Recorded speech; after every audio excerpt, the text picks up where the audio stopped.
esta clase estudiaremos el proceso conocido con el nombre de límites notables.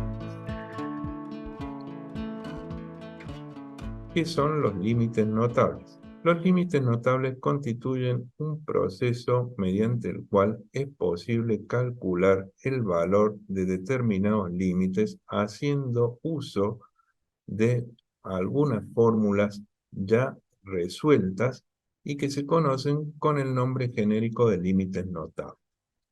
Analicemos este concepto. Los límites notables, como decíamos, constituyen un conjunto o una serie de límites ya resueltos mediante procesos algebraicos que permiten resolver otros límites, descomponiendo las expresiones en estas que ya se conoce la solución. Previamente y antes de abordar la mecánica de resolución involucrada, veamos la demostración de alguna de estas expresiones conocidas como nota.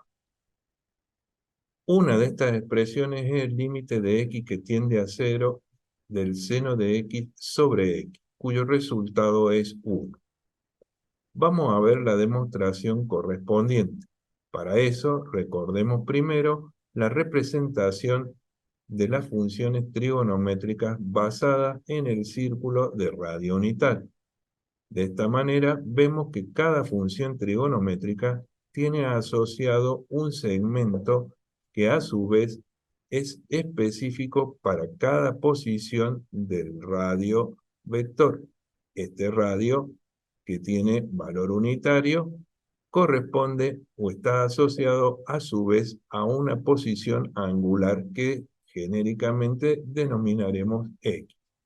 De esta manera, si comparamos las longitudes de algunos de estos segmentos, podemos ver que el seno de x es un segmento de longitud menor que el arco, en color verde en la representación, y a su vez el arco es de longitud menor que la tangente de x.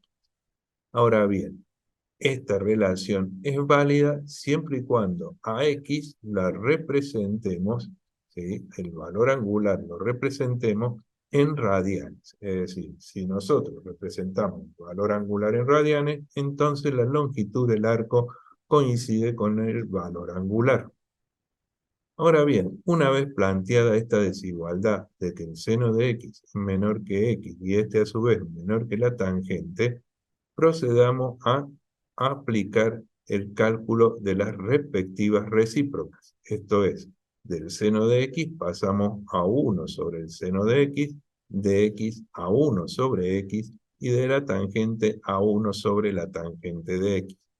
Al efectuar el proceso de aplicar las recíprocas correspondientes, se llega a la situación en que la desigualdad se invierte. Obviamente, si el seno de x es menor que x, en el caso de que apliquemos la recíproca, la desigualdad se invertirá y 1 sobre el seno de x, al dividir el 1 por un número menor, me dará un resultado mayor, por lo cual 1 sobre el seno de x será mayor que 1 sobre x, y análogamente este es mayor que 1 sobre la tangente de x. Una vez que llegamos a esta instancia, podríamos multiplicar los tres elementos o miembros de la desigualdad por la función seno de x, lo cual permitiría a su vez, en el caso de la primera parte de la desigualdad, simplificar seno de x con seno de x, lo que nos daría 1. Y con la última parte de la desigualdad, seno de x sobre tangente de x, resultaría finalmente en el coseno de x. Ahora bien, si una vez hecho esto, tomamos límite en los tres elementos de la desigualdad, es decir, tomamos límite de x que tiende a 0 del 1, límite de x que tiende a 0 del seno de x sobre x, y límite de x que tiende a 0 del coseno de x, podemos agregar al signo mayor que el signo de igual, dado que al tomar el límite, en el límite de la operación, no solamente se podría obtener un valor próximo, sino el mismo valor específico. Resolviendo estos límites de forma individual, es decir, resolviendo el límite que se expresa a la izquierda el límite de x que tiende a 0 de 1, eso nos daría 1. Y resolviendo el límite del coseno de x para x que tiende a 0, eso también nos daría 1. Finalmente, tenemos entonces la situación de que el límite para x que tiende a 0 del seno de x sobre x debe ser al mismo tiempo mayor o igual a 1 y menor o igual a 1. Por consecuencia, para que esta situación se verifique, el límite del seno de x para x cuando x tiende a 0 debe ser igual a 1. Análogamente, si nosotros pretendemos hacer la demostración de otra de las fórmulas notables, como sería el límite para x que tiende a 0 de la tangente de x sobre x, y cuyo resultado también es 1, podemos utilizar la misma mecánica, basándonos en el mismo procedimiento y utilizando los mismos elementos, es decir, partiendo de los mismos principios de comparar las longitudes, aplicarle las recíprocas. Solamente deberíamos cambiar la situación de que en lugar de multiplicar por el seno de x a los tres elementos de la desigualdad, deberíamos multiplicarlos por la tangente de x. Eso significa que, de forma análoga a lo visto anteriormente, llegaríamos a una situación en la cual podemos aplicar los principios de límite, pasar a una simbología que en lugar de hablar de mayor, sea de mayor o igual, y nuevamente llegaríamos a una conclusión análoga a la de recién, solamente que en este caso se trataría de la tangente de x sobre x para x que tiende a 0, cuyo resultado análogamente también sería el valor 1. Ambas fórmulas y ambas demostraciones se podrían generalizar a otras situaciones que involucren a las mismas funciones, es decir, a la tangente de x y a x, vinculadas también a través de un producto, sin ningún tipo de inconveniente. Si en estas demostraciones utilizáramos algún tipo de exponente afectando al numerador y al denominador por igual, podríamos llegar a conclusiones análogas. Lo mismo ocurriría si se nos ocurre multiplicar por un factor numérico constante al numerador y al argumento del numerador y a la expresión del denominador. Con lo cual obtengo un par de funciones que podríamos considerar más adecuadas. Podríamos establecer una demostración análoga a la de la expresión anterior para otro de los denominados límites notables. En este caso, el límite de la tangente de x sobre x para x que tiende a 0, cuyo resultado también es 1. Para poder hacer la demostración de esta situación, bastaría con utilizar los mismos elementos vistos en la demostración anterior. Esto es, la misma gráfica, la misma comparación de longitudes, la misma aplicación de las recíprocas, con la única diferencia de que en este caso multiplicaríamos en lugar de por el seno de x a la tangente de x. Es decir, utilizaríamos como numerador en las tres partes de la desigualdad a la función tangente de x, haciendo las simplificaciones pertinentes como en el caso anterior, se llegaría a una desigualdad en la cual es posible aplicar el concepto de límite pasando del símbolo mayor que a mayor o igual, y efectuando el cálculo de los límites del lado derecho y del lado izquierdo, se llegaría también a la misma conclusión. Es decir, la tangente de x sobre x, el límite para x que tiende a 0 de esta expresión, debería ser mayor o igual a 1, por lo cual cabe la posibilidad única de que sea igual a 1, con lo cual tendríamos satisfecha la demostración. Tanto la demostración de esta fórmula como la de la anterior pueden ser llevadas a expresiones más genéricas simplemente pensando en qué ocurriría si afectara tanto el numerador como el denominador de un exponente. En realidad, la mayoría de los pasos no cambiaría, por lo cual se puede generalizar sin inconveniente. De la misma manera, si utilizamos un factor como operador del argumento en la función trigonométrica y usamos el mismo factor como operador de la expresión x en el denominador, tampoco cambiaría, con lo cual se pueden obtener un par de fórmulas mucho más genéricas que la anterior. De la misma forma que hicimos el cálculo de estas expresiones, podríamos, de la misma forma que demostramos las dos fórmulas anteriores, podemos decir que es posible llegar a la demostración de una serie de fórmulas que se consideran los denominados límites notables. Y de esta manera construir una tabla de límites notables. A continuación, les mostramos algunos de los denominados límites notables, en los cuales encontramos una gran cantidad de fórmulas, las cuales, como se ve, poseen todas una solución específica. Es decir, el resultado de estas fórmulas o de estos límites son valores numéricos concretos. Recordemos que en estas expresiones la única variable es la letra X, dado que todas las otras letras presentes, como A, N, K o Q, representan en realidad números reales. Es decir, son números que pueden ser tanto números enteros, pueden ser fraccionarios, pueden ser positivos, pueden ser negativos. Incluido dentro de estas constantes está el número E, o número de Euler, o constante de Napier, que también constituye un valor real concreto, en particular un número irracional. Ahora bien,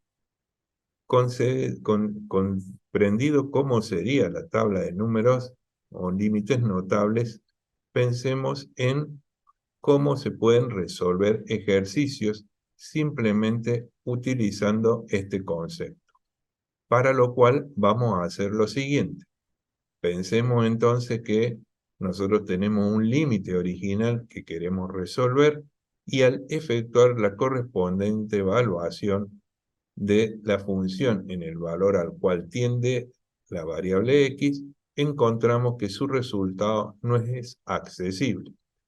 Podemos entonces comparar con la tabla para encontrar lo que denominamos compatibilidad estructural, es decir, encontrar en la tabla una fórmula que tenga las mismas características matemáticas estructurales de nuestro límite original.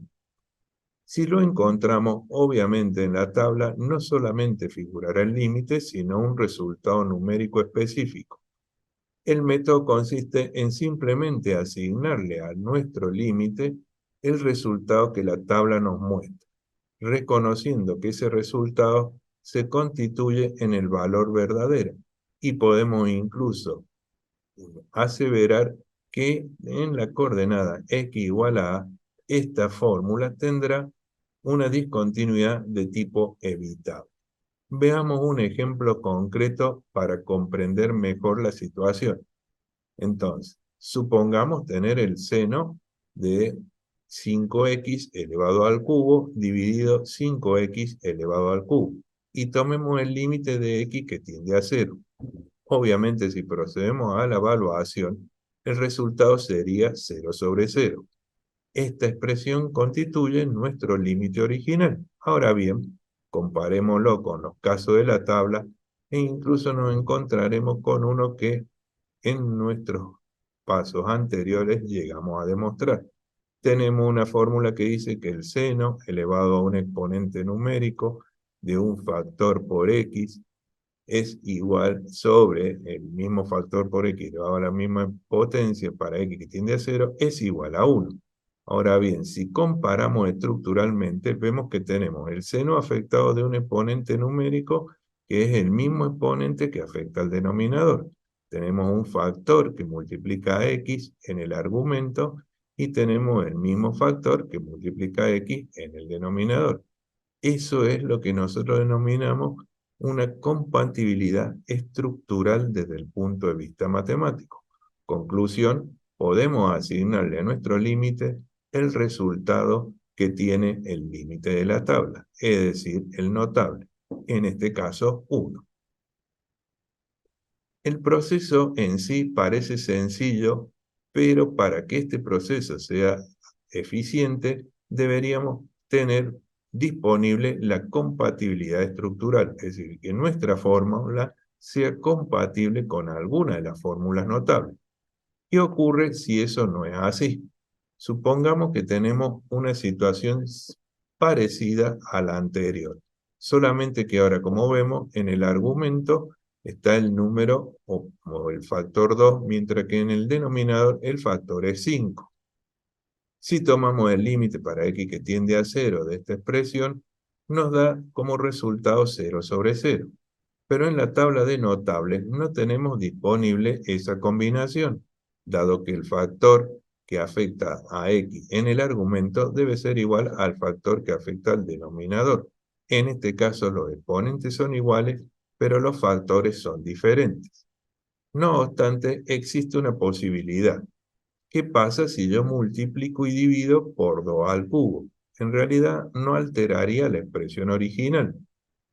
Una vez que hacemos esto, podría reacomodar las expresiones de tal manera que en el denominador invertimos 2 al cubo por 5 al cubo por x al cubo en una posición diferente. Ahora escribamos 5 al cubo por 2 al cubo por x al cubo, dado que por tratarse de un producto les válida la propiedad conmutativa. Si reagrupamos un poco las expresiones, me doy cuenta que puedo asociar 2 y x, ambos elementos elevados al cubo, en una sola entidad que sería 2 por x todo al cubo. Ahora, si reorganizamos aún un poco más de la expresión, llegamos a la conclusión de que podría separar el 2 al cubo del numerador, el 5 al cubo del denominador como una entidad aparte y dejar el seno al cubo de 2x sobre 2x al cubo como otro elemento de un producto, separándolos de tal forma que si les aplico las propiedades del límite, que dicen que el límite de un producto es el producto de los límites, llegaríamos a poder obtener dos cálculos por separado, siendo que el límite que está encuadrado, el del seno al cubo de 2x sobre 2x al cubo, es ahora sí compatible con la tabla, donde observo la misma potencia y el mismo operador en el argumento y en el denominador. Conclusión, a esa parte de la expresión se le puede asignar sin problema el resultado de la tabla notable, con lo cual finalmente el resultado de la operación sería el valor fraccionario 8 sobre 125. Conclusión, el resultado del límite sería en este caso un valor numérico, por lo cual podemos decir que en x igual a 0 existe una discontinuidad de tipo evitable, lo que gráficamente nosotros habíamos denominado puntos vacíos. De esta manera hemos visto cómo se puede proceder a la resolución de determinados límites haciendo uso de esta denominada tabla de límites notables, que consiste en una serie de fórmulas que han sido demostradas previamente y cuyo resultado se conoce. Muchas gracias.